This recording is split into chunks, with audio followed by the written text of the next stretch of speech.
What happens when you don't escape? What happens when you don't play video games just to pass the time? What happens when you go on an hour-long walk by yourself without your phone? What happens then?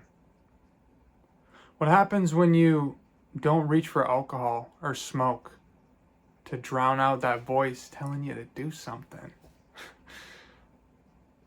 Well, I can tell you, it gets quiet. It can be loud at first, but it gets quiet.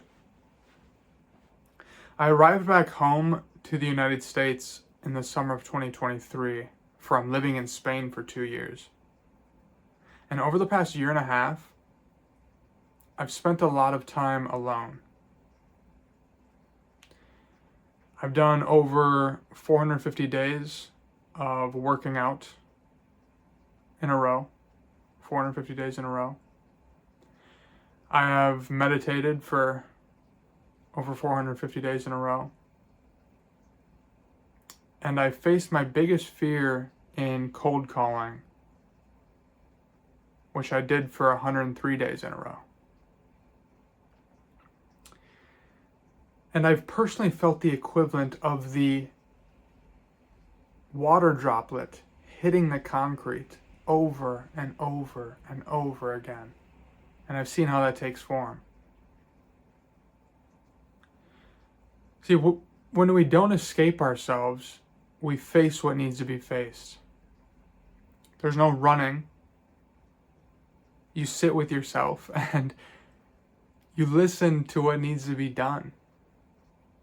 And the quieter you get, the more you hear. And sometimes you aren't going to like what you hear there because you've been avoiding it for some time. So let me tell you about my fear of cold calling, because this one's still a little raw for sure, because I wrestled with it for a year. And starting in the online world, the online business world, can be right alongside this. But I wrestled with the cold calling for a year.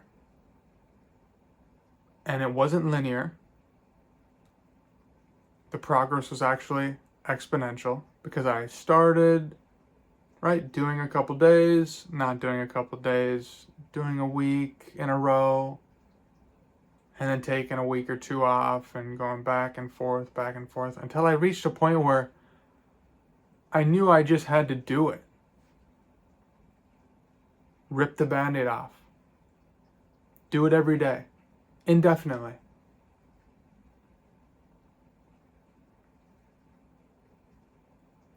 And let me tell you, there's some real clarity and peace of mind right behind your fear. When you don't escape it and face it, you overcome it and you fall deeper within yourself.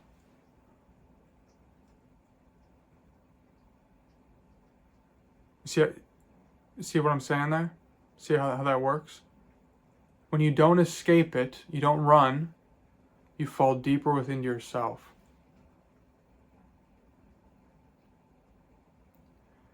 And what does falling into yourself feel like exactly there? Well, it feels like peace of mind.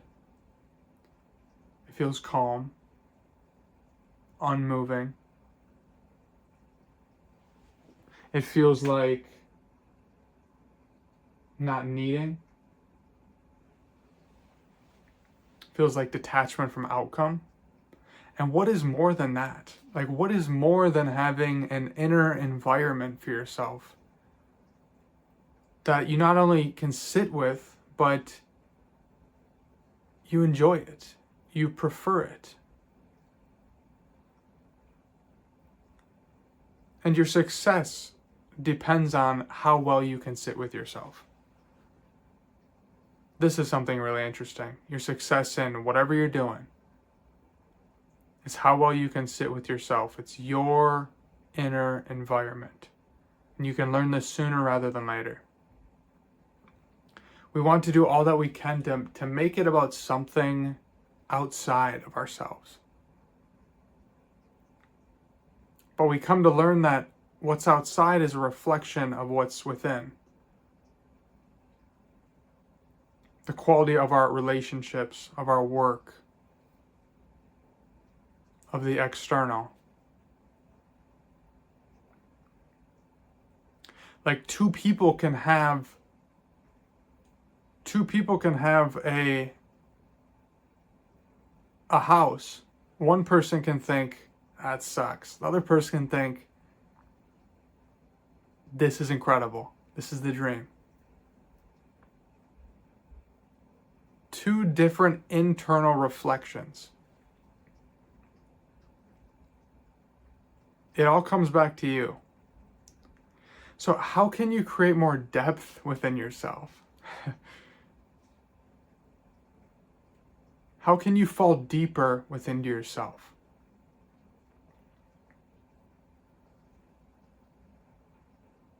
It's about sitting with yourself longer.